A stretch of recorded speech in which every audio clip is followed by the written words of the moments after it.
Hello, my name is Zachary Ellis, and this is my persuasive speech on why gaming should be considered a sport and how this new generation's hobby is becoming the world's newest and most lucrative pastime. I would like to introduce this topic by asking a few questions. Have you ever played a sport? And have you ever gone considered professional with that sport? It's very difficult to go pro, especially in sports, because of the intense amount of time that needs to be dedicated, along with the financial burdens that it puts upon you, between gear, travel time, any just time period being put into attending events and practices. It can become really taxing to try and take your sporting career to the next level. But the same can also be said about digital sports, or sports, which can be considered video games. Do you even think they count? Not very many people are so into video games that they consider going pro with them, although it does sound like an easy job. But sometimes, in some aspects, going professional in a video game can be just as taxing, both financially, time-wise, socially, and physically as real sports.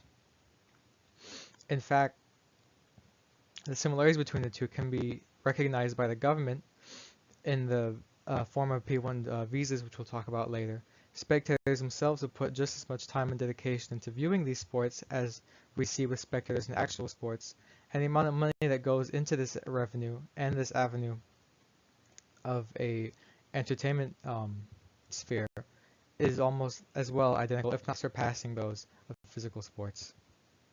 Now, as mentioned earlier, in 2013, lobbied by Riot Games, which are the developers of League of Legends, which is the world's top performing professional video game in both viewership, in Twitch streams, and in player count, the US government decided to grant professional video gamers P1 visas. Now, what these visas do is it makes it a lot easier for not only immigrants who are coming to live here, but also visitors coming from other countries under the banner of being video gamers. It makes it a lot easier for them to come in and stay for an extended period of time. This is especially useful to Canadian residents who are in a team that is based in the US but are still Canadian citizens, because when these teams meet together in the US, they have these extended weeks, almost like camps, where they practice for hours and hours on end. And it's very difficult for a Canadian to have to come back and come forth and come back and come forth and have to go through customs in a really tedious and rigorous way.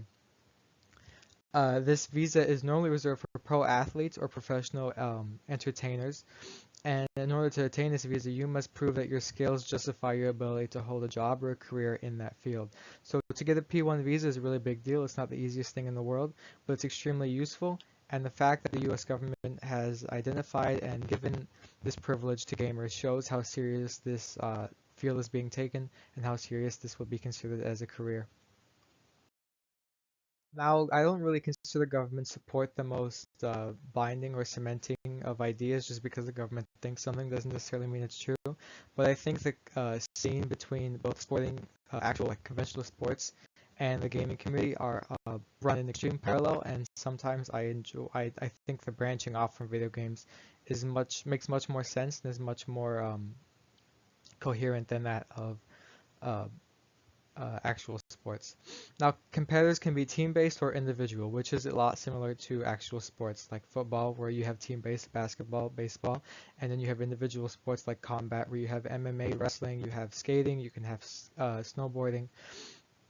These teams and these individuals can have sponsors. If you look at their uniforms and their jerseys, they'll have names across their arms, their shoulders, their backs. Their gear they use will have these huge logos on them, and that indicates what sponsor they have.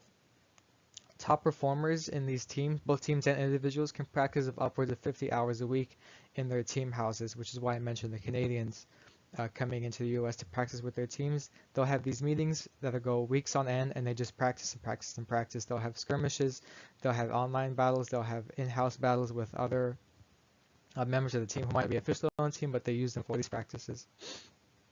Teams also can be regional and world, much like the Olympics, and much like FIFA, where you'll have a bunch of regional teams battling out in their own country, and then in the end, if the specific video game hosts a world tournament, then most of the world teams will pick top players from the top regional teams, which is also like the Olympics.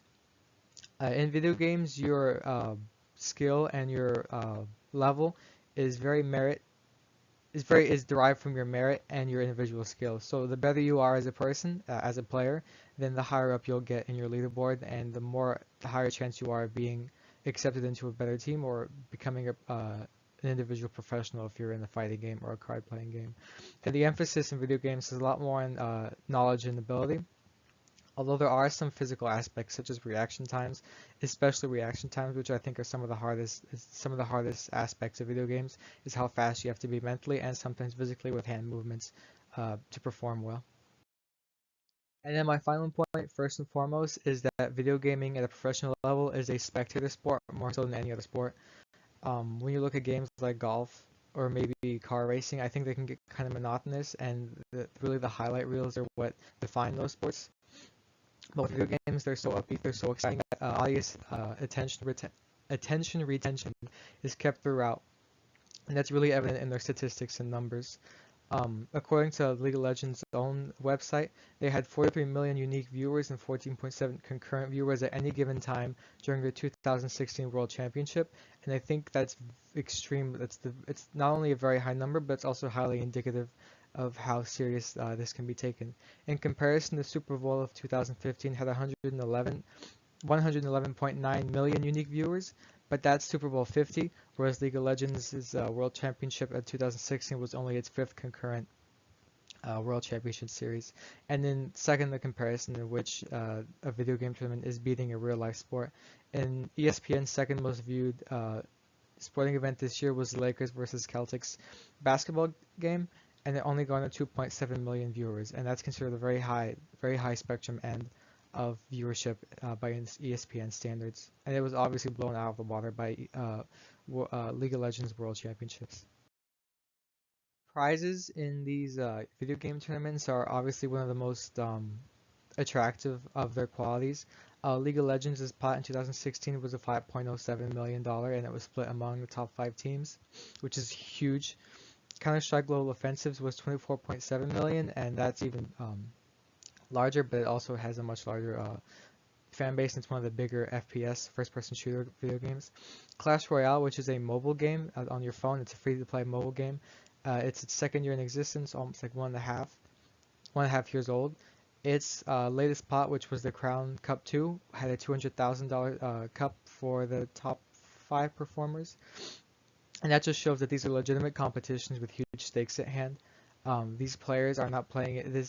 When you become at this level, this is no longer just a game. It's more like your lifestyle, because they are essentially athletes, because this is how they make their money through these sponsorships and through winning these cups and through garnering a huge audience-based support.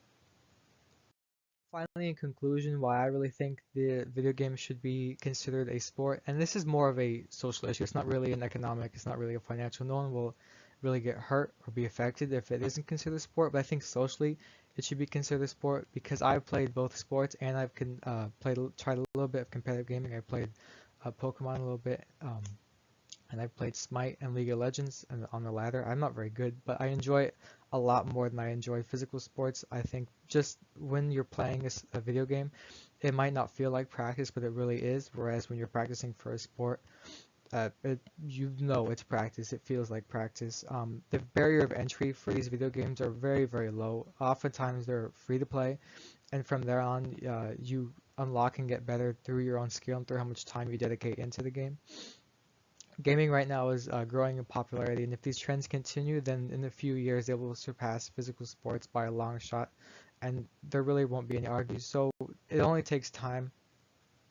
But I just think that the social stigma that's associated with video games is really unwarranted, and it would be nice if it would go away. And finally, I think that video games are a much more entertaining medium than actual physical sports are.